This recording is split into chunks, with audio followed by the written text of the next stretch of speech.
And we are officially live in a new setup, y'all. Hello, everyone, and welcome to technically the official last BC WrestlePod post show breakdown of 2025. Welcome back to the Elite Insight, where, your AEW pay per view review show here at BC WrestlePod. Of course, my name is Mikey, El Jefe of BC WrestlePod, and joining me this evening is my lovable Mr. Beverly D'Angelo. Just coming up with all the names. We love it. But Benny is in the house. Hi, Benny. Who doesn't love a good bear pun, right? Very, very few. This is like very, very true. And listen, it is the two of us, so y'all know what's about to go down. No, so I'm excited. Benny and I are here to review AEW or break down AEW's World's End, the final pay per view for the AEW company for 2025. And boy, howdy, has it definitely set us up for what's going to be coming up in 2026. We are officially now off of the pay per view schedule for AEW. The next pay per view isn't until March with Revolution. So we have 2 whole months to build up to the next big things happening, which is crazy. So I'm excited. This is going to be a lot of fun. But before we get into all of that, I just wanted to make these announcements really quickly. If you are new to BC WrestlePod, now is a good time than ever to start, subscribing to our YouTube or following us or Twitch or Kick. We are slowly but surely getting new stuff up, and I'm excited for 2026 because, it's going to be great. I'm looking forward to everything. But if you're looking for something a little bit more self-contained that doesn't require you to dedicate hours upon hours watching our lives or going to our archives of videos that we have, you can still interact with the little BC WrestlePod community on your favorite social media site, because we're pretty much everywhere except for the Twitter, but that is okay. And on said social media sites, you can find our report cards, our prediction scores. Some of us did really great at World's End predictions. Some of us not so much. Spoiler alert, I won World's End. We'll get into all of that because I was just like, listen, these picks are going to make or break me, and made me they did. But there's a lot of fun stuff on the social medias that you can take a look at if you want to. We also have some merchandise, but you better hurry because they are only available for 48 more hours before the designs go bye-bye to make room for our new 2026 merchandise stuff. So that's going to be a lot of fun. And of course, we have a little coffee bot who jumps into the chat ever so often. If you want to help us pay for these pay-per-views, man, because AEW, I love you, but I was just like, you're the only company that I'm still paying pay-per-view prices per pay-per-view, but it's okay. I'm willing to do it because they are always great. But let's also try to figure something else out. But it's all good, though. All right, I've done all the bossy stuff out of the way. Let's get into it. We are here to review World's End.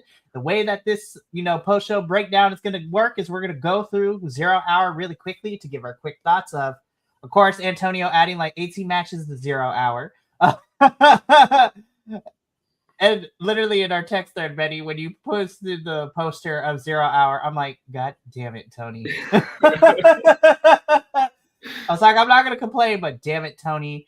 It was like 3 minutes before they go live. Like, oh, here's 2 more matches, by the way. Damn it, Antonio. We love you, but darn it. But we're going to go through 0 Hour. Then we're going to go through the main card and just, break down all the matches, what we thought of it, and give our final thoughts at the very end. So stick with us for the ride. So let's get into 0 Hour, so shall we? Because we kick 0 Hour off, here in Chicago, Illinois, in the Now Arena with a tag team match, which sees the Sisters of Sin, which is Sky Blue and Julia Hart, taking on Hyann and Maya World, which makes my little heart happy. Of course, we saw on Collision a couple days prior to this pay-per-view, Hyann and Maya World were on Collision facing the Babes of Wrath.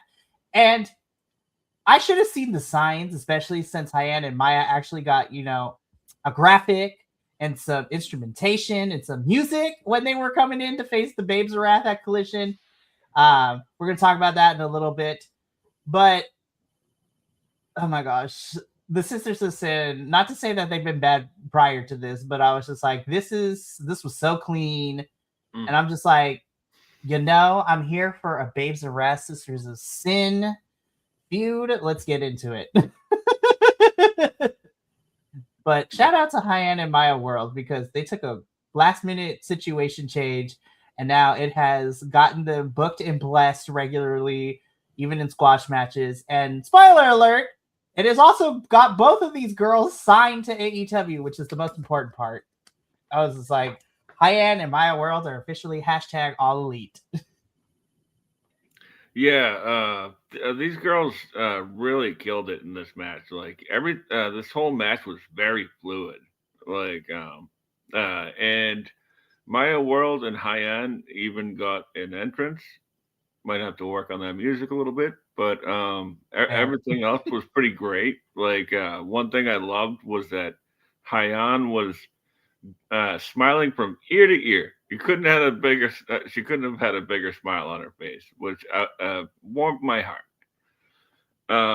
Go get it, girls. And 100%. The Sisters of Sin, they're always good. And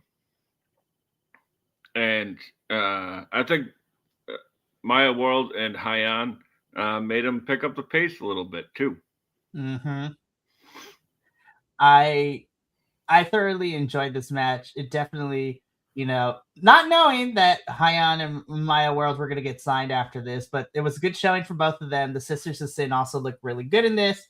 Sisters of Sin do pick up the victory here, but again, the biggest takeaway here is that we got 2 more women added to this roster. So I'm just like, here we go. We're slowly adding more depth into this AEW women's roster, Tony. Thank you. Also, since we know that Hyan and Maya World have also been on Ring of Honor, I was like, I will take that too. Let's put them on AEW and ROH television, because both shows rosters need that depth. Definitely. I'm excited to see Maya too. I was just like, you are Miss Athena's prodigy. You are a student of the fallen goddess. Like, let's go, girl. Yeah, you can tell too in some of her selling. Like, she's definitely imitating, but that's the biggest form of compliment, right? 100%. So we move on to our second 0-hour match, which has spilt on over from ROH. I was just like, I will take this consistency. I was like, at least ROH stuff is also like it was like coming on over to the AEW pay-per-view side of things, because we have Eddie Kingston versus one half of the Grizzled Young Veterans, Zach Gibson. I fucking love Zach to death. Excuse my French, but I love Zach so much. I like GYV in general. So prior to this, Eddie already took on, the other half of GYV, and so now he's taking on the other half. Eddie would just waste no time. He's just like, bam. I was like, oops. Yeah, I don't even think the music ended before this match started. Like, it was on site. It really was on site, and so Eddie and Zach get into it. GYV try their tactics, but Uncle Eddie still pulls out the victory for us here on this one. But, GYV were not done, because they weren't having it. There was a post, match attack where GYV's beat up on Eddie Kingston. And then I said this in our text thread as soon as that was happening, because then who should come out and run out to save Eddie but Ortiz? I'm like, oh my gosh, he's back on my screen. I was like, damn, Ortiz. I was wondering where you went, my dude. Exactly. Like, I love the funky monkey, Angel Ortiz. Let's go. Coming out with a whole tube sock. I was like, there better be butter in that thing. No, but Ortiz comes out to even the odds, and it seems that Eddie and Ortiz are going to be teaming up, which makes me super excited. And I'm just happy to see Ortiz back on my screen, because I'm like, your tag team partner has for the last year already been on my screen over at another company. So I was like, where are you? And now you are back. So I am very, very happy. And of course, coming to find out later that he's been sidelined with an injury for almost a whole year. Now he's good to go. So I'm like, yes, Ortiz and Kingston together, and I'm here for it. Absolutely. I will take it over at Kingston and Hook. I'm just saying. Yeah. Wow. Yeah. So much better. So much better. But yeah, shout out to Eddie. Ortiz is back. I'm super happy. Shout out to GOIV. Loved everybody in this all around.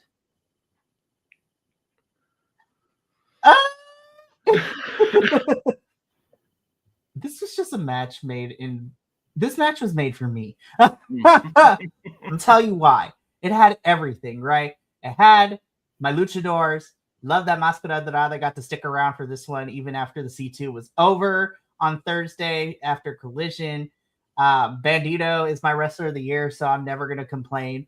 Rocky Azuka Romero on my screen was great, and my second baby daddy, Dunkzilla himself, Mark Davis, was on my screen as well. I'm like, hey, I'm not gonna lie, Betty. I'm kind of glad that Mark Davis is getting pushed on ROH TV a little bit. I was like, you know what, Mark Davis and Ring of Honor would be really fantastic. I'm not even gonna lie. Split the Don Callis family and have them be on AEW and ROH, just run both sides would be fantastic. This was so much fun. I had a blast with this one. Definitely.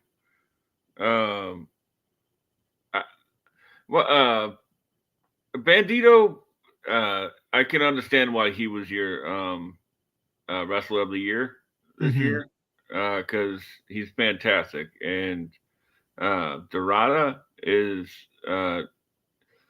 it's crazy that he's only 24. It's absolutely insane. Like, I can't wait to see what he's like in like 10 years. And 100%. Rocky Romero is like the invisible hand in wrestling right now. And I agree with you when you said that Mark Davis getting reps down in ROH. Like, just get him some TV time. Like, he's a monster heel. Like, he can you can slot him in against any top babyface and get a great match out of him.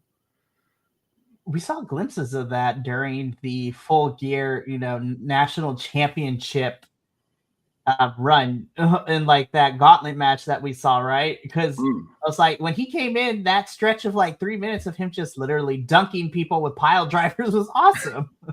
Yes. Sign me up for all of it, man. Yeah, so this was great.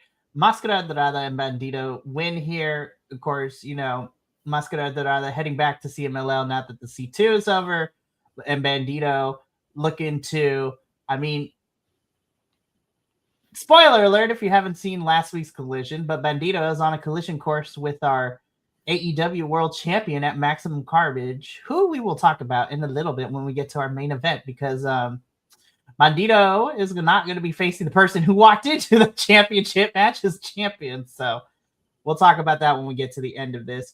Also, I love the internet and just how wholesome and gay it is, because somebody cropped, Brody King giving the ring to Bandito. It's just like, congratulations on the marriage, you two. It's just like, we love it.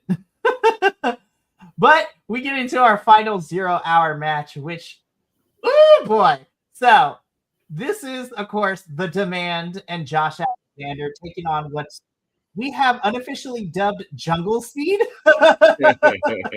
which is Jet Speed, which is Speedball Mike Bailey and Kevin Knight teaming up with Jurassic Express, which is Jack Perry and Luchasaurus. Of course, the heels, specifically The Demand, were playing shenanigans at the beginning of this, because not only did they attack Jack Perry, but Luchasaurus was MIA for like the first couple of minutes of this match. And also, I was laughing so hard because someone paused it just in time. It's just like, I don't think Speedball knew he was working tonight, because he came out wearing Kevin Knight's pants. Yeah. I was like, he did not know he was going to be working this match, which we love. But yeah, I love that the Demand were playing shenanigans at the beginning of this, like a good heel faction should, trying to get the numbers advantage. Also, shout out to that person who gave Jack Perry, soda while he was knocked out too. I was like, this is why I love wrestling in general. It's like fun stuff we get to see like that. Damn, this match ruled. This was a lot of fun. And this actually did not go into the main show. I was like very surprised. I was like, oh, I'm kind of used to now some of these 0 hour matches going into finish up in the main show when we start. Yeah, like when everybody had come out except for Luchasaurus, and like we still had like 15 minutes left or 14 minutes left, I was like, wow, this might end before the pay-per-view. Which is great because you don't have to do that every time. Like if it makes it less special if it happens every time, And Speedball with the pants has a great update on that on the Speedball blog. we try not to push anybody else's content, but it's Speedball. Honestly, anything with Speedball Mike Bailey, I was just like, he's a joy to watch. Whatever he's doing, whether it's wrestling or his YouTube content, it is fantastic. Yeah. And the Luchasaurus spot, like, man, that happens at least once a year, doesn't it? Like it's always a good spot to get the crowd up, And who better than Luchasaurus to just come in and clean house? So, absolutely, it was so much fun. It was absolutely fantastic. This, Jungle Speed win this match. We love to see it. This was just a fun way to end 0 hour. And so then, of course, we get the intro video for World's End. We jump straight into all of the action, right? And we officially begin World's End. And we were told from the jump at the end of 0 hour, beginning of the show, be like, hey, we're going to start with the Continental semifinals for the first 2 matches. I'm like, ooh! I was like, oh boy, here we go. And so we jump straight into the main card with our first Continental Classic semifinal match. This is the winner of the Blue League, Konosuke Takeshita, taking on the runner-up of the Gold League and the current Continental Champion, Kazuchika Okada. And this is the match that everyone has been clamoring for since the beginning of the C2, when we found out that Okada and Takeshita were on opposite brackets, were on opposite leagues, and we knew that these two were going to collide in some capacity. And they opened up the show, and I was just like, oh boy, here we go. And I will say, I want to preface by saying this, right? Because I wasn't expecting these two to go all out, like right out the jump. I was just like, nah, we're waiting until Revolution or some down the line later for these two to go ham. But still, they kind of went ham. Yeah. I was just like, they went at each other. There is no love lost between these two. They were strong, stiff arming each other, just being obnoxious to one another. It was so much fun to watch. I was so excited, and I'm just like, this is going to be crazy. I don't know if there's any shenanigans that are going to go on in New Japan this upcoming weekend at Wrestle Kingdom, but these two cannot stand each other, and I wish I can live in the world of delusion, like Don Callis to be like, hey, everything is fine. These two love each other. I'm like, Don, are we watching the same program as everybody else? Like, what level? I was like, I want your level of delusion. Like, I wish I could be as delulu as Mr. Phallus over there. Yeah, he's just trying to keep it all together,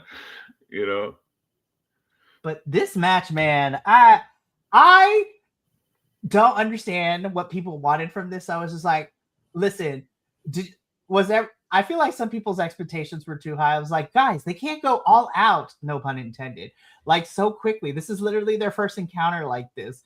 I was like, wait, it's going to build.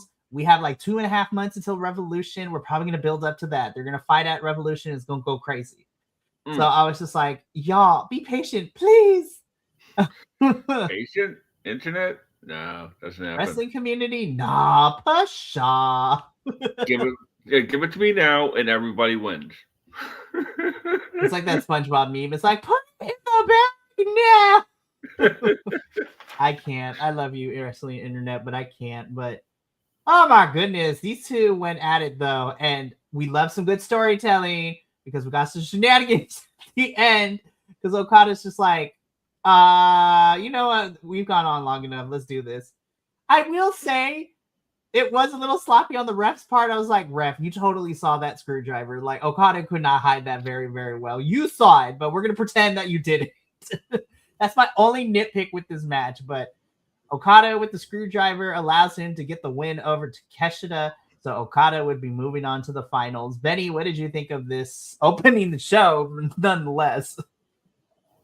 Yeah, I thought that was perfect to open the show because we're starting the night off hot. Unfortunately, a lot of it didn't really meet the expectation of this match.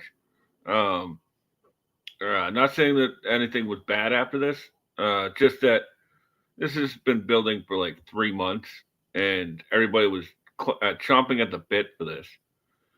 And I like the storytelling where Okada knows that the screwdriver is in the turnbuckle pad. So by the time we get to the next match, it's a problem for somebody else. And I think Takeshi has a flight to catch. So it makes sense that he went on first. Very, very true.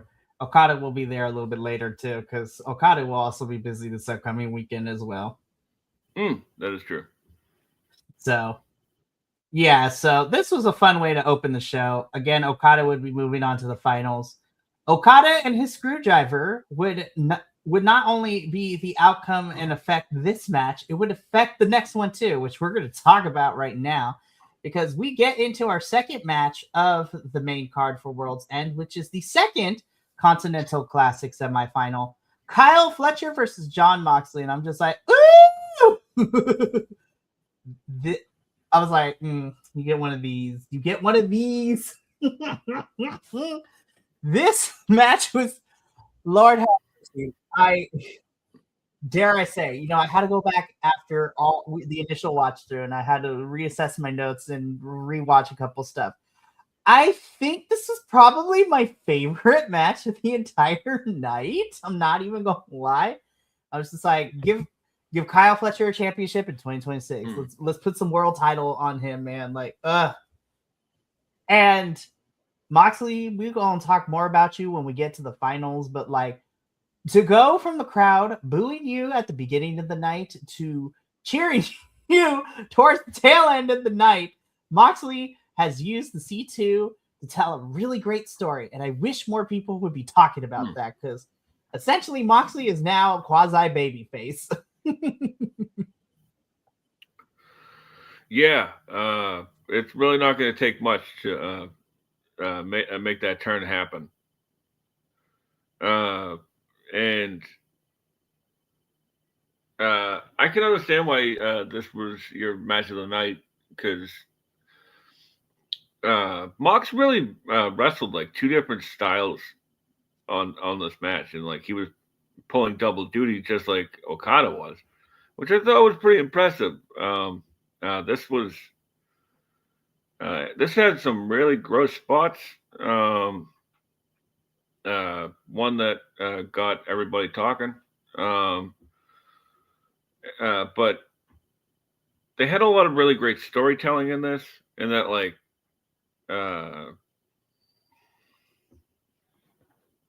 Fletcher was being a little bit too overzealous because he's because he's a little bit younger, and Mox using that against him, and just keeping the heart rate low, and just just keeping on top of him. Like I really like this, and like Fletcher was clearly the heel in this match. This is really where the babyface Mox came out, because he allowed Fletcher to take the role of of the heel, and Mox was. I'm surprised we didn't get a suicide dive in this match. To be honest Seriously. with you. Seriously. But this was absolutely fantastic, and we'll be talking more about Jonathan Moxley. Jonathan. Yeah, but so let's talk about this, because I don't want to say that I'm never really generally surprised in wrestling anymore, because I'm here to be surprised even when things I wasn't expecting. But let me tell you, Benny, and I said this when we were watching this on Saturday, there is one thing that makes me pop as a wrestling fan more, and it makes me feel like I'm like, oh my gosh, I feel like I'm actually like wrestling, like a wrestling fan, because when Kyle Fletcher went to that corner and was trying to look for the screwdriver, my mind was blown. I was like, oh my gosh, continuity and storytelling. Ah, Yeah. I was just like, oh my gosh, I love it when I can put two and two together. I'm like, oh, Kyle's gonna be mad. And mad he was, because Okada threw that screwdriver under the ring as he was exiting the match before. And Kyle went into panic mode. He's like, oh crap. Okay, let's just do this. And it was in that few seconds of hesitation where Moxley and Kyle just went spammer for spammer, which allowed Moxley to finally put Kyle down. I'm just like, ooh, Kyle is going to be big mad this week. He's going to be big mad. Yeah, there's drama in the Don Callis family, that's for sure. I was just like, oh boy, I'm so excited. This is going to be a lot of fun. But yeah, Moxley ends up beating Kyle Fletcher here, and this was fantastic. Good storytelling. Yeah, I'm excited to see where Kyle was so dejected on the social medias afterwards. He's like, for the second year in a row, I find myself in this position. And I was like, let's go, Kyle. I believe in you. But it's true, though. For the second year in a row, Kyle makes it to the semifinals, and he could not get the job done either to make it to the finals. This year it was Moxley stopping him. Last year it was his buddy Will Ospreay. So Kyle can still not get into the finals, man. I was like, yeah. oh, Kyle. And Tony Khan has done it again. You know, just when we thought he was gonna zig, he zagged. Good job, Tony. 100%. So, Jonathan, we're going to talk about you when we get back to you and Okada a little bit later. So, we move on from some Continental action to get into the rest of this card, because then after this one, we get our AEW World Tag Team Championship match in a Chicago street fight, which sees FTR and the Bang Bang Gang. So, you know, we have Austin and Juice Robinson. I'm just like, shout out to Mr. AEW Casey Jones coming out with the shield of the trash can on his back. Like, I was like, what in the Casey Jones from Teenage Mutant Ninja Turtles is this? I don't want to say this was bad, right? Because I don't think it was bad in any way. I thought this was exactly what it needed to be. It was just people fighting each other. People got busted open, though, real crazily. I was like, oh, no. I was like, oh, no. There were some fun spots in this. But all I will say, though, is this. I was like, somebody needs to check on Stokely, because that table spot was rough. Stokely did not break the table. The table broke him. Yeah, like it actually sort of reminded me of like when Muda came out to save Sting, and like he misted Julia, and like she was supposed to go through a table or something, and like she just like ended up splatting on the floor. But I digress. But like this was fun. Um, I like Juice and Austin. Um, Austin has really come a long way. Like Mm-hmm. I know he's been working with his father down in whatever promotion they have, but Mm-hmm. like yeah, this was fun. Like there really wasn't nothing. But why does street fights always take place in a ring? It makes no sense. I Just was make it a hardcore match. for real. It's just making it a hardcore match. I was like, if it's a Chicago street fight, have to go fight out in the concession stands. Like, those are my favorite types of street fights when they fight in the hallways. Quite honestly, You know, but I think I figured out the problem is that they call it a Chicago street fight, and if they went outside, it's just a cornfield. So that's very, very true. Honestly, I don't think any, specifically Dax and Cash, I don't think wanted to go outside in the snow and just, their wrestling shorts like that. Um, no, though that would make some great content, but not of the wrestling kind. Anyways, so FTR do retain their championships here. No Jay White returned quite yet, so I'm very interested to see when the Switchblade will be ready and coming back for action. And to be honest, I'm kind of interested to see who FTR goes up against next for as tag team champs. Again, I still hold to the belief I don't think FTR are going to hold these things for long, but I'm very interested to see where they go. So we're going to keep our eyes on that as the next couple of weeks of AEW television. And, we got 2 months until Revolution. So we got a lot to build up to. So moving on, though, we get into our next match of the main card, which sees, if my production will work. There we go. That's the correct one. Yeah. I was pretty spot on with almost the correct order when I put these together initially. But after the Chicago Street Fight, we get into our AEW Women's World Tag Team Championship match, where we have the Babes of Wrath, our champs, Willow Nightingale and Harley Cameron, taking on the challengers of Mercedes Moné. Might I add you, the TBS Championship and your Ring of Honor Women's Champion, Athena. I was just like, I'm still perplexed as to why we had the TBS Champion and the ROH Champion fight for the tag titles. But you know what? I was like, okay, and I'm here for it. Let's see how this goes. This was just so much fun. They just went for it and just did. All 4 of these women did creative things in this match. I was just like, was this the cleanest match? No. But did they do things that I have not seen anybody do before? Yes. I was like, this felt like a proper tag team championship match. I was like, oh, wow, they're actually doing tag team maneuvers. Who knew? This is just fun. yeah, I had fun with this one. this one was super fun. Like Athena was a motivated woman in this one. Like Mm-hmm. she was on her game, and as was everybody else. And the past few weeks I've been giving Harley some guff, but like you know what I take it all back. She's absolutely fantastic. She the way that she's come along is absolutely it's mind boggling. But then again, like when you have Athena, Mercedes, and Willow alongside you, it's sort of hard not to not to have a bad match. Oh, 100%. And Harley has put in the work so much. And she even said it during the media scrum, too. It's just like she's been in the entertainment industry forever, but her heart is with wrestling. And she wants to prove that, yes, she can be entertaining, but wrestling is also where it's at with her. And she wants to be a good wrestler.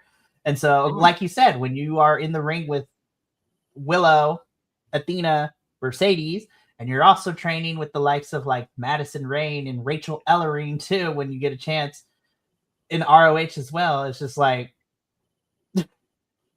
she's learning from some of the best. And I'm actually looking forward to, because of how she's going and how these relationships with these international companies work. Harley will be in the UK in March to participate in Eve Girl Battle Riots, like Yeah, Queendom. And I'm just like, Listen, that show is already going to be crazy because Chris is going to be taking on, Charlie, formerly known as Dakota Kai in WWE. But now Harley's going to be there. This is a show that Osprey is producing. I'm just like, listen, I was like, we don't normally cover that promotion, but for like a one night only, it is an all women show. So you bet your bottom dollars we're going to be covering it. I was like, we're going to find out how to watch it and we're going to talk about it because I'm excited. I believe Eve is on YouTube. Actually, I know Eve is on YouTube because I follow them, and I watch pretty regularly. They're wicked fun, and I wish we could get a Harley Cameron versus Amira, Michael Oku's person. I don't really know what they are, but anyways, Harley, I believe, don't quote me on this, but I believe she's been working with flatbacks as well. Tyler Breeze and Sean Spears training school. We love that, honestly. We truly love that. Yeah. Oh man. Yeah, it was fantastic. And guys, I'm just gonna put this on the record here. Can we in 2026, everybody does the trend. It's like these are things you should leave behind in 2025 that should not exist in 2026. And I'm gonna start that trend right now.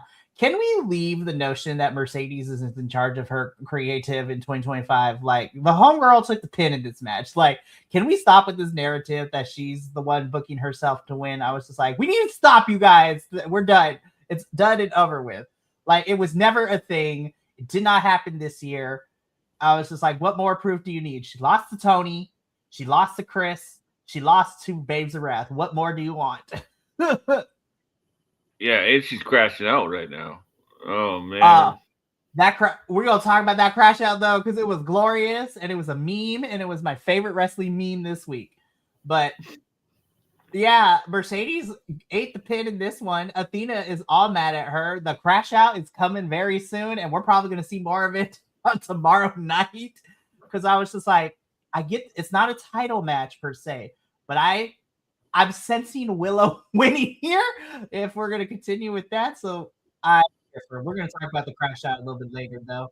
So the Babes of Wrath are still your AEW Women's Tag Team Champs.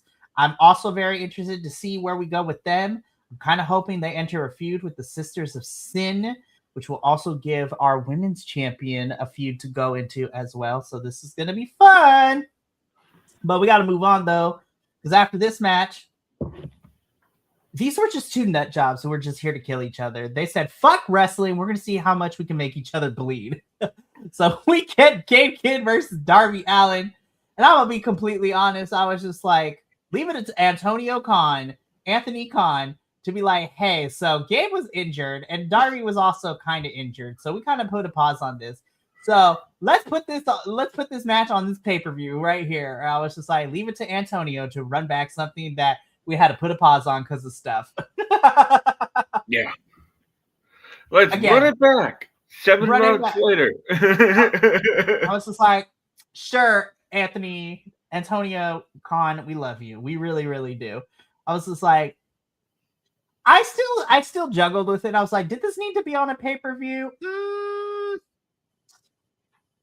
I came to the decision. I was like, yeah, I was fine. It was in a pay-per-view slot. I would have been fine if this was like a match on the go-home angle, but, it's Darbs. We love Darbs. And poor Darby couldn't compete in the Continental Classic because, I don't know, he got second-degree burns. He got set on fire. So it makes total sense. And Gabe Kidd's just a fucking psychopath, and I love him. This was not a wrestling match. It's like, let's just see how much we can hurt each other and make each other bleed. That's what I equate this match to. Yeah, they definitely exchanged bodily fluids and not in the fun way. But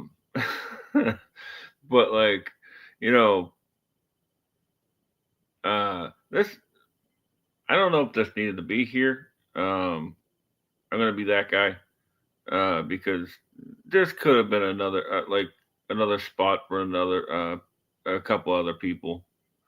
But it was fine. I sort of checked out, like started disassociating after a little while because I was like, I don't know why this is here. And uh, I love Darby. Don't get me wrong. Like I'm not just crapping on all of this. Like it was fun. Um, the only thing I'll say about Gabe Kidd is that like his selling is so goofy that I can't take him seriously. Like he's supposed to be this mercenary killer, and he's jello legged, and like he's just so goofy. I don't get it, but for those who do, good on you. 100%. Gabe has had a really weird year this year, not just in AEW, but in New Japan as well. Like honestly. So it's been a very weird year for Gabe as well. Darbs does barely eke out the win here, and he had to be held to the back by the ref. I was just like, I swear, if on tomorrow night, if we're getting told Darbs is going to be off television because he needs to heal, I'm like, Darby, take it as a sign not to go nuts. Yeah, we also have to have not we have to have a discussion, but can somebody tell him no? Can somebody just like. I was like, listen, I love Darbs and him going 110% every single time. But if this boy is going to be champion this year, like we need to have him slow it down because he cannot get hurt and be on television if he is the champion. Like, yeah, right? We cannot. So, yeah, I will say, and even though, again, I'm a sick freak and I love these two, I will say this was probably my low point of the show. I was just like, this is brutality for the sake of brutality. I'm going to be honest. Like, again, I said I was fine with it being on the pay-per-view, but this actually could have just been on the go-home show, and I would have been totally okay. I was like, it could have been on the go-home Dynamite, and we could have called it a day. Like, Miracle on 30, like a brawl at 34th Street, like, we could have had it there, and we would have fine. Merry Christmas to you, watching these two make each other bleed. Yeah. And it was the Hammerstein. You could have jumped off balconies and stuff like that if you really wanted to. But, that's a whole different discussion. So, again, Darby ekes out a win here. This was my low point. I still had a good time with this, but I was like, this kind of felt out of place on this card. Yeah. But then, picked it right back up for me. God. If Moxley and Kyle Fletcher was like my wrestling match of the night, this was my sports entertainment match of the night. Hands down. I was like, I need more of this, please. I don't care if it's goofy, silly wrestling. But we get our Mixed Nuts Mayhem 8-person tag team match. I wasn't sure how the Mixed Nuts Mayhem factored into this, but then, as they were explaining it, I was like, it's kind of a stretch, but I'll take it. But we have the Death Rider, which of course is Daniel Garcia, which somebody pointed out, Pac was on the graphic like as of Wednesday. And then when we got through the sit-down show, going through all the whole card on Friday, it is now Garcia. I was like, that's a good question. But honestly, I'm kind of okay Pac wasn't in here because Pac killed it in the C2. So I was like, he can take a week off. He's fine. But we have Daniel Garcia, our CMLL World Heavyweight Champion, Claudio Castagnoli. Yes, that is the sentence I said during this review. And, fellow hot topic Wheeler Yuta. And probably my babe, though I'm not going to fight Roddy for her, or she'll fight me, and I'll be okay with it too, Marina Shafir. So the Death Riders are taking on the team of Timeless Tony Storm with the conglomeration, which is Mark Briscoe, Orange Cassidy, and against his will, Roderick Strong. This match was stupid fun. I need more of this in AEW. Especially if we get moments like, I'm going to just be so for real. My favorite sequence was, Claudio picking up Tony, putting her on the top turnbuckle. She slaps it. It's like, how dare you? Psh! Gives this man a whole DDT, and he sells it like a champ. Only for him to get back up and put Tony into the swing, which then Roddy comes in with the knee strikes. And then we have the face-off between husband and wife. Roddy and Marina are staring each other down. Marina holds nothing back and kicks Roddy straight in the throat. And then Roddy backslaps, chops her in the back. I was just like, no notes, 10 out of 10. Perfect.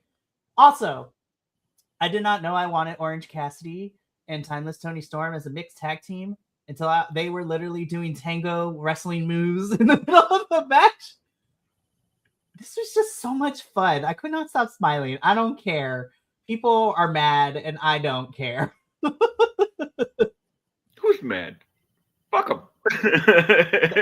Yes. It's like people don't know how to have fun. And if you hated this match because it wasn't real wrestling, then gently and lovingly go play in traffic. Yeah. Right? What do people want? Like, anyways, like, Marina is so confident right now, and she's just come into her own. It makes my heart happy. And to the Pac thing, I don't think he would have fit in this match. Like, Pac's a very serious like character. He takes himself way too seriously. That's like Pac's thing. And Claudio does not take himself seriously. Nope. You know? He's the most silliest guy in the world when he wants to be. And I'm sure that's not the first time that Tony's been known as a swinger.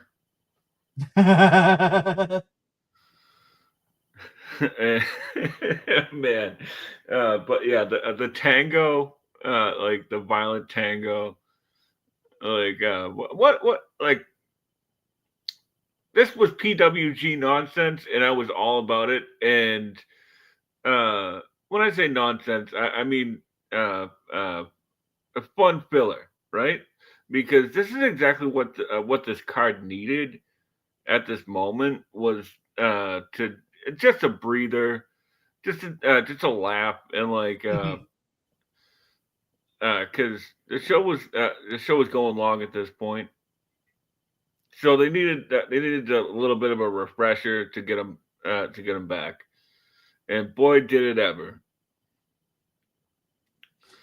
What a yeah. And Mark Briscoe, after the now that the C2 is over, can we start having some open challenge matches with Mark? Because that's what the TNT title is sort of for. And Mark is honestly probably one of the better TV wrestlers that they have on the roster. So let's do it. 100%. Like that's exactly what we need.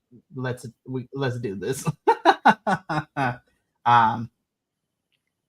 Yeah, this was just 100. This was so much fun. Tony Storm and the conglomeration win here. We got celebration. Roddy is still not celebrating with everyone. Like Mina came out. We had our lesbian lovers. Like we had everything. I was just like, I'm excited. This is great. This was the only match I got wrong because I got everything else right. Because I was like, okay. Because in my mind, I was like, Moxley's not going to win, but I don't think the Death Riders are like, everyone is going to lose tonight. So somebody has to win. I was wrong about this one. And then the finals was for an extra point, not against our total score. But I need more of this, please, AEW. Give me more of this. Like, this is just stupid fun. So we leave our Mixed Nuts Mayhem 8-person tag team match, and we get into the crash out of the century, and I was here for it. Man. And I quote, like the most important thing to come out of this whole segment with Lexi, and I quote, Willow, next week I'm going to beat your fucking ass, end quote. And I was just like, man. Yes, crash out of the century, here for it. Absolutely. And like if there's one thing that Mercedes is great at. It's the downfall, right? Like the crash out. Like she has the best like angry face. Like somebody kicks out a two and she's like her lip is quivering and, and all that stuff. Man, I'm still here for this. The, I don't call her the goat for no reason. 100%. And I'm excited. So this sets up Mercedes and Willow at New Year's Smash tomorrow. And I was just like, I'm I was like, I want the story to take off now. I was like, Willow should win tomorrow. And then just let the crash out continue. Love to see it. So after this, my favorite meme from this past week of wrestling, we get into this one, and ooh, this was stiff as hell.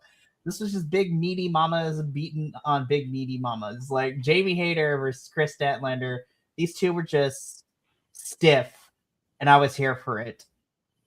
Ah, these two brutalized each other, Benny. These two, they brutalized each other. So, of course, this was for the Women's World Championship. Stat defending her title against challenger Jamie Hayter. This was brutal. This was just craziness, and I was just like, yes, just go. Like, just. Oh man, this was so stiff, and I was here for it. To borrow a phrase, we knew it was going to be a slobber knocker, and boy, was it. Mm-hmm. Hater hits hard, and Stat hits harder. Stat is really starting to come into her own as she goes along. I don't think that should be out there cutting 6-minute soliloquies. That's not her style. Yeah. But she made it work at the Hammerstein. So I'm not hating on it. Jamie is though. I like the fact that like all it took was just like she just caught her like just one good move and still AEW's Women's World Champion Chris Statlander. Mm-hmm. So yeah, I don't have anything else to add to this. This, like you said, this was a slobber knocker, and we knew it was, but hot damn, these two went for it. And again, I said this earlier, for both the Babes of Wrath and for Chris, I am very interested to see who ends up stepping up to them next. Chris has taken care of Mercedes for the time being. She has taken care of Jamie. I'm gonna be honest. I think in my personal opinion, I think the next person who should come after Chris, I'm actually kind of rooting for Tekla to be the next challenger for Chris. That's where my mind's at too. I was like, if you're gonna have the Sisters of Sin go after the tag championships, have Tekla come after Chris for this title. And I don't know if it will be relatively soon, but I would love to see the Triangle of Madness kind of run the women's division for a little bit. Just saying. So I'm here for it. 100%. And I mean, we have 2 months before the next pay-per-view, so if we're gonna build that story up, we got time. So let's do it. So after this match, boy howdy, we get into our Continental Classic final. So this is for the Continental Championship, which is a whole nother discussion we could have for another time because RIP the Unified Championship apparently. So I'm just like, why waste our time? But anyways, in the Continental Classic final, it is our champion Kazuchika Okada taking on Jon Moxley. I thoroughly enjoyed this. I will say for me, wrestling-wise, this is probably weakest of the 3 continental matches we got, but by no means was this bad because it was still pretty good. But I think where for me personally, where it lacked in like the wrestling aspects of things, like we got in the semifinals at the beginning of the show, did exactly what it needed to. And the fact that the night here in Chicago started with Moxley being booed to throughout this whole entire match, the crowd was here for chip tooth babyface Moxley, because Moxley, like whether he wants to say it or not, even if he's a tweener, he legitimized himself as babyface in this match. And spoiler alert, he ended up winning this match against Okada and is not only the winner of the 2025 Continental Classic, but he is your new Continental Champion too. I did not have that on my bingo card, but I was here for it. And again, I found myself rooting for Moxley throughout this match too. I was like, what am I doing? Oh my God, Mox won me over. That's crazy. I might be crazy, but I was actually rooting for the Death Brothers that whole last year.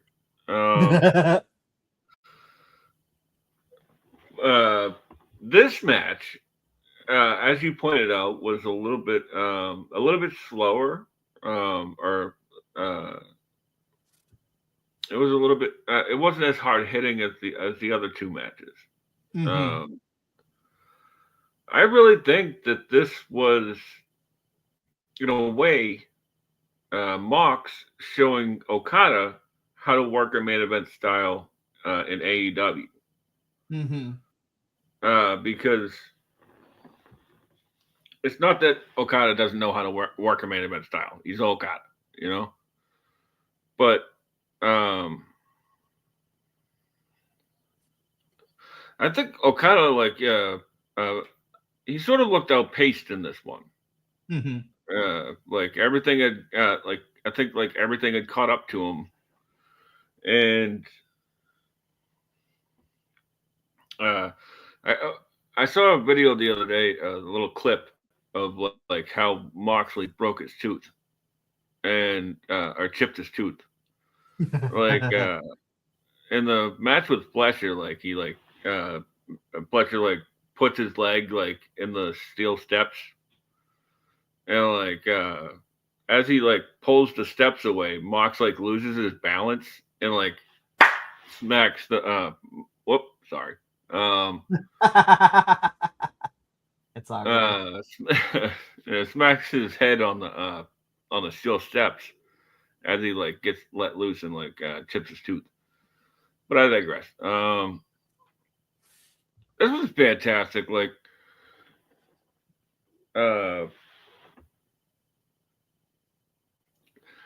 be honest with you, I feel like this was a little bit more. This was a little bit of Mox redeeming himself from that 2019. I wanted to say 2020, but I was like, that's not right. That 2019 G1 loss, right. And this is the match he's also been chasing for a while. Mm-hmm. Which, our good friend Nick brings up. It's would you all consider this a dream match given the history between these two? Absolutely. This was a dream match for me. That's why I can't even get my thoughts right. Because I'm all over the place, because I'm I love this so much.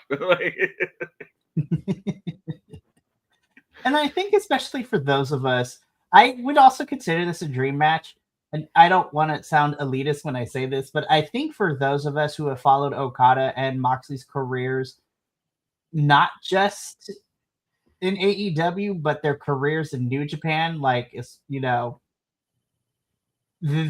these two have, I don't even want to say their generation because it makes it sound like they're super old, but in that crop of talent in New Japan, these two were always trying to one-up each other. And who was the true ace of New Japan? Was it Okada, the Rainmaker, or was it, Moxley pre-Death Riders? Yeah. These two have always been in and out of each other's wrestling lives, so to speak. And once again, We got these two colliding here at World's End. And to those of us who have been following these two's careers forever, I am confident in calling this a dream match. It was for me. Mm-hmm. And so like we said before, Moxley is your new Continental Champion. Okada now only holds the International Championship. But the thing that got me was the babyface promo that Moxley cut at the end of this match. You know, Tony Schiavone comes into the ring. Death Riders were there. My heart, I was clutching my pearls. I was like, ooh, is this where the Death Riders go crazy? But we're going to set that up later. But Moxley cuts this promo, and you know what? I don't want to say he was disenfranchised with AEW when the Death Riders storyline started, because Moxley's whole thing has been him and Danielson didn't like, for all intents and purposes, the reason those two formed the Blackpool Combat Club is because they were tired of looking at this men's roster in AEW and being like, y'all are a bunch of wussies. Like, y'all are some pussies, bruh. This is like literally what it was. They did not like the locker room. They felt like there was no, like, people weren't hungry for championships. They weren't fighting hard for everything. And then, of course, you know, Moxley, when Danielson got thrown out and it became the Death Riders, Moxley was still on that. And in this promo, we literally took the whole year and a half and put a nice little bow on that chapter, because Moxley says, like, this Continental Classic, all the competitors in both the Gold and the Blue League proved that there is a fighting spirit in AEW in the locker room.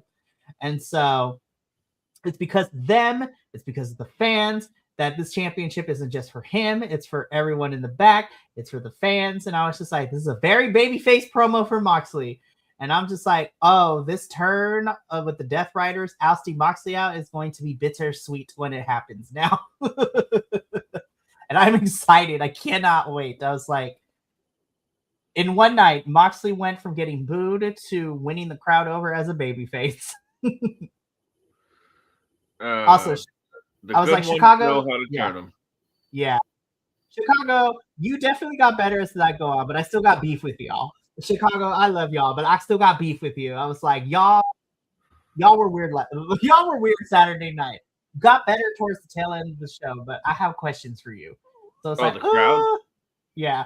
I was like, the crowd, I got questions for y'all. I was just like, I still think Georgia is so far this year has been my worst crowd for any wrestling promotion. I was just like, the poor NXT kids never stood a chance in Georgia. That crowd was awful.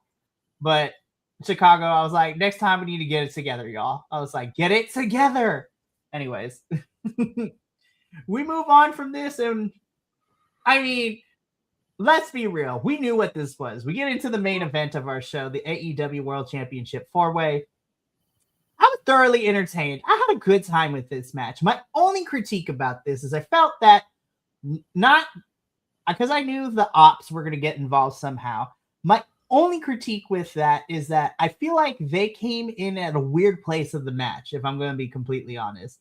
I was just like, the way that they were placed and coming to run interference to me was a little weird, because then I was like, oh, okay, we're getting to the ending. And then we went like 6 more minutes and then it ended. I was just like, And also the way that they ran interference was kind of a little bit, I was like, y'all have the numbers advantage. Why are you listening to the ref as he's telling y'all to get out? Like, what's T? Like, what happened? I was like, what's going on? It's not like Hangman and Swerve were fighting all of y'all on the way to the back. Like, what happened? That's my only. But this was fun for what it was. Also, shout out to Swerve giving me that green. He made up for the lack of DC, ring gear during the DC night, the last pay-per-view at Full Gear. And I was just like, just cast Swerve Strickland as our next Green Lantern. Like, when you have not only DC Comics, when you have James Gunn retweet and comment on this, as well as DC Comics do this, I was just like, Swerve wins at life. Like, Swerve is winning at life right now. I was like, God, this was fun. I had a good time with this, of course. I was like, we all knew MJF was winning this match. Like, it was a foregone conclusion, but I still had fun getting there. But again, my only biggest issue with this match is where we utilized the ops to run interference, and they didn't even do a good job at it. Hook got up on the apron too soon, and I was like was just there forever. You can get down, you can come back in a minute. It was so weird, Betty. I was just like, oh my Lord, like, oh my Lanta, like, what is happening? I was like, the pacing of the ops running interference is the only thing that really bothered me about this match. But other than that, I thought this was a fun main event. Yeah. Sorry. No, go ahead. That's all I had. You can go ahead. All I was gonna say is that it's pretty obvious who's gonna win.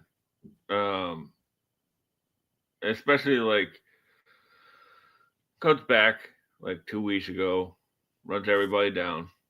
The internet explodes. The last week he gets his comeuppance, and it was pretty obvious that he was just going to come out on top. Like the odds were in his favor, and that's why he picked his spot. And I'm actually one of the. I feel like I'm one of the only people that's actually sort of looking forward to this. Me too. You're not the only one, trust me. Because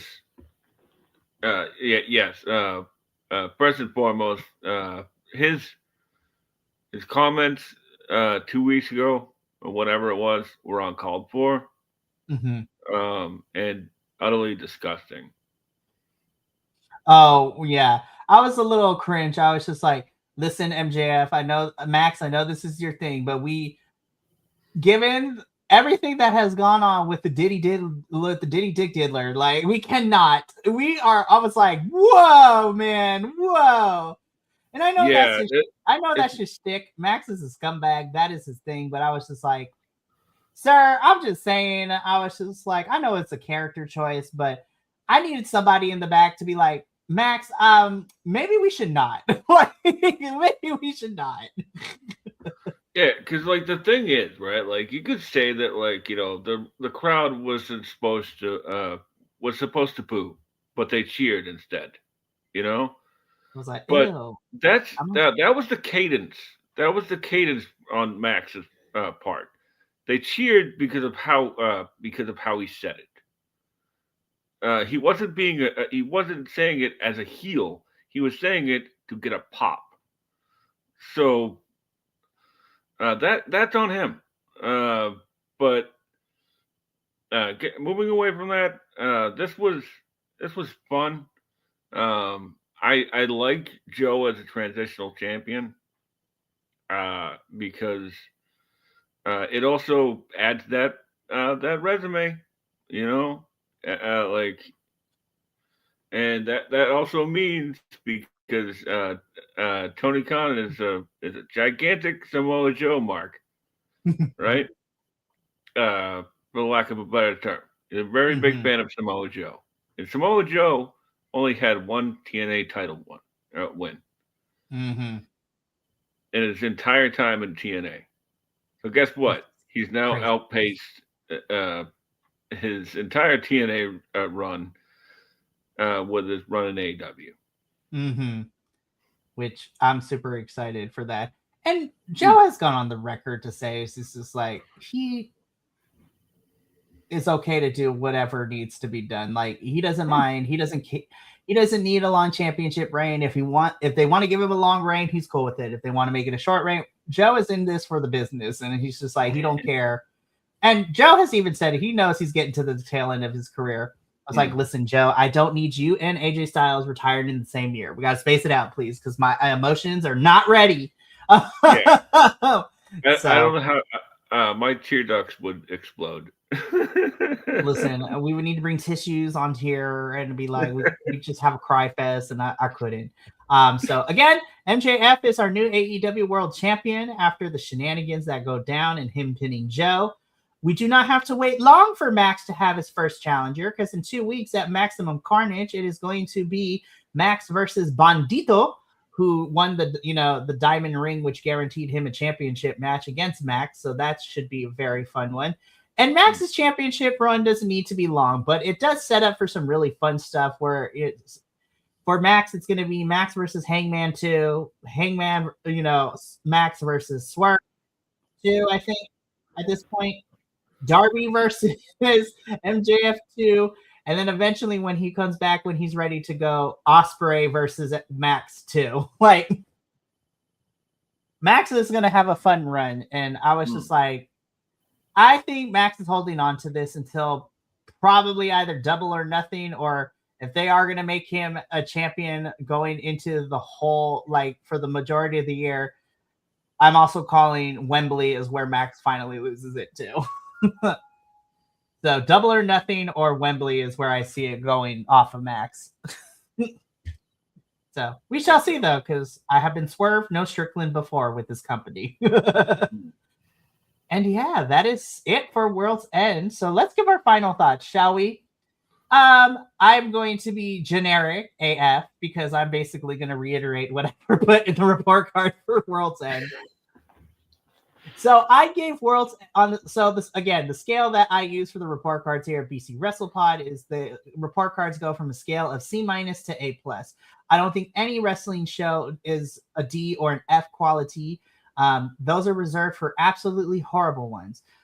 Like Ric Flair's retirement match. That was an F because of how bad that whole entire show was. So that is the criteria I need everyone to remember. I gave World's End a B. I think as an entire pay-per-view, I would say that this is like my least favorite AEW pay-per-view this year, but by no means does that mean that this was a bad show.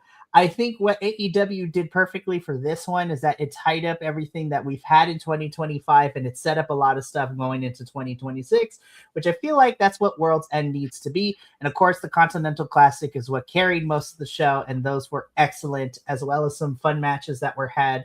And I'm looking forward to the next 2 months of AEW programming with Maximum Carnage. We are getting Grand Slam Australia in February too, so we're getting back for that too. So that's going to be fun. But yeah, I had a good time with this. Benny, any final thoughts on World's End as a whole? I thought it was a really great in-ring pay-per-view with a little bit of whimsy, just enough haha to keep it going. All in all, this might be one of my favorite. I know it's recency bias, but this might be one of my favorite pay-per-views of the year. I can see that. Yeah, this one was a lot of fun, and I definitely had a fun time getting to watch most of it with you before your computer decided to X-nay on the fun. But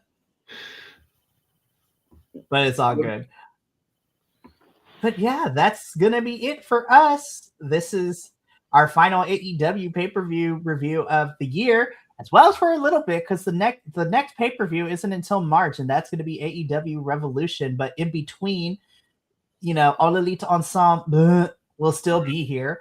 We will be back to our regular scheduled programming starting next week. So we will be here next Tuesday to review New Year's Eve Smash and Collision. So that's going to be a lot of fun. But we got one more thing coming up this week, as we are still within the holiday vacation reset kind of for all of our hosts. And that is this Thursday at 7:30 p.m. Pacific Standard Time. I, and possibly some other folks who are on the new Progress Wrestling team, will be here to review Progress Wrestling Chapter 188, which is Unboxing 8, The Search for Socks. No announcements, no card. Just went into the show like absolutely not knowing what was about to go down, and it was a banger. And this show definitely sets up the next two shows for Progress leading into January, where we have both our men and women's champions defending their titles relatively soon. And I look forward to talking about that on Thursday. So celebrate the new year with us, because that will be the official first review of 2026, because it will be happening on Thursday, January 1st, 2026. So spend the New Year's Day with us, or New Year's Day evening with us on Thursday, because it is going to be a great time. But that's going to be it for us here at, the Elite Insight. Thank you for everybody who has tuned in to all of our AEW programming in 2025. It has been a journey. We started off this year just me, JVL, and the professor. And now, halfway through the year, we picked up a hitchhiking Benny who virtually did the watch along of y'all in Texas, where we sat there for 6 whole hours and we're just texting on screen and on the social medias with each other. And now Benny has been indoctrinated into the folds, and I am very grateful and very happy that he is here, because Benny, I love you, and you add so much to our little group, and I'm very happy to have you here, my friend. Happy to be here. And speaking of thumbs up, hit the like button. Yes, smash that like button, because we're content creators, apparently. But thank you so much for tuning in tonight. We look forward to hopefully you joining us this Thursday, as well as all of our regular scheduled programming starting again next week. But until then, from all of us here at BC WrestlePod, remember, take care of yourself, love one another, stay Bi-Conic, and more importantly than anything, you always deserve to finish your story. We'll see you Thursday for Progress Wrestling. But until then, sayonara, adios, until next time, peace.